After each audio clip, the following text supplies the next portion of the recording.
Hello everyone, welcome back to my channel. I'm here with y'all sermons for May the 7th. I am back. Also, if you my real subscribers, you already know. And to you haters, don't come in nothing bad on my sermons because it's gonna hurt my feelings because of the people that lost their life by the Bible, okay? You already know. It is an article about that. That serial killers actually, it is they book, but they actually lose the Bible to kill people. Like if you read it, like real shit. But anyways, we be reading Judges chapter 19 in the Old Testament, and Judges stands for failure. Okay, in the Old Testament. Also, look in the description box for more information. And I got this from listening to my album, Big Bull, So What? The Lord Loves Me mixtape. Okay, so let's begin. In those days, when there was no king in Israel, there was a certain Levite living on the farther side of the hill country of Ephraim, who took for himself a concubine out of Bethlehem, Judah. His concubine played the prostitute against him and went away from him to her father's house to Bethlehem, Judah, and was there for 4 months. Her husband arose and went after her to speak kindly to her, to bring her again, having his servants with him, and a couple of donkeys. She brought him into her father's house, and when the father of the young lady saw him, he rejoiced to meet him. His father-in-law, the young lady's father, kept him there, and he stayed with him 3 days. So they ate and drank and stayed there. On the fourth day, they got up early in the morning, and he rose up to depart. The young lady's father said to his son-in-law, "Strengthen your heart with a morsel of bread, and afterwards you shall go your way." So they sat down, ate and drank, both of them together. Then the young lady's father said to the man, "Please be pleased to stay all night, and let your heart be merry." The man rose up to depart, but his father-in-law urged him, and he stayed there again. He arose early in the morning on the fifth day to depart, and the young lady's father said, "Please strengthen your heart and stay until the day declines," and they both ate. When the man rose up to depart, he and his concubine and his servants, his father-in-law, the young lady's father, said to him, "Behold, now the day draws towards evening. Please stay all night. Behold, the day is ending. Stay here, that your hearts may be merry, and tomorrow go on your way early, that you may go home." But the man wouldn't stay that night, but he rose up and departed and told Judas, also called Jerusalem. With him was a couple of saddled donkeys. His concubine also was with him. When they were by Jebus, the day was far spent, and the servant said to his master, "Please come and let's enter into this city of the Jebusites, and stay in it."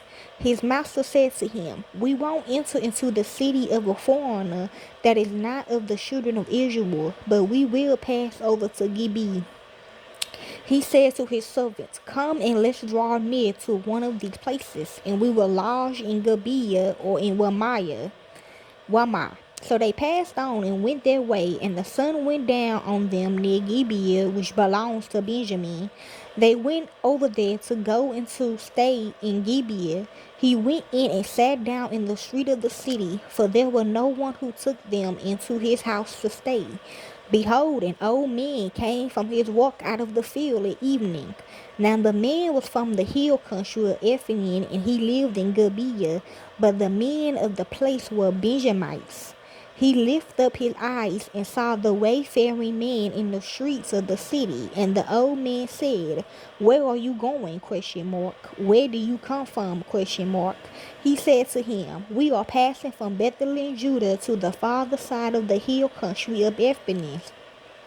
I am from there, and I went to Bethlehem, Judah.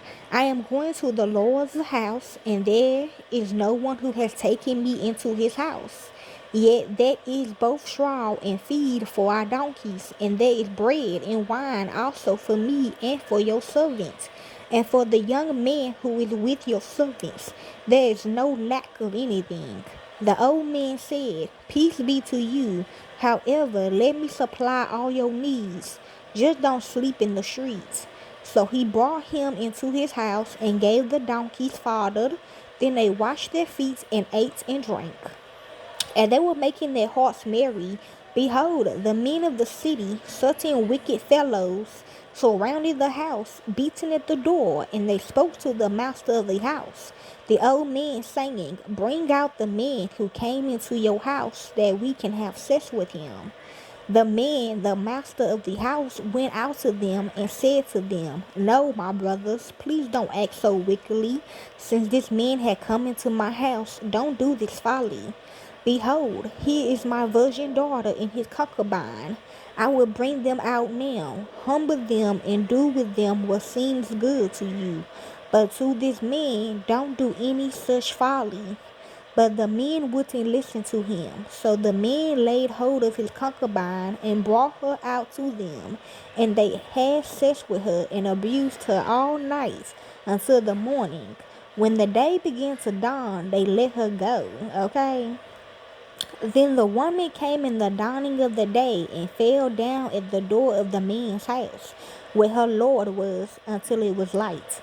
Her Lord rose up in the morning and opened the doors of the house and went out to go his way. And behold, the woman, his concubine, had fallen down at the door of the house with her hands on the threshold.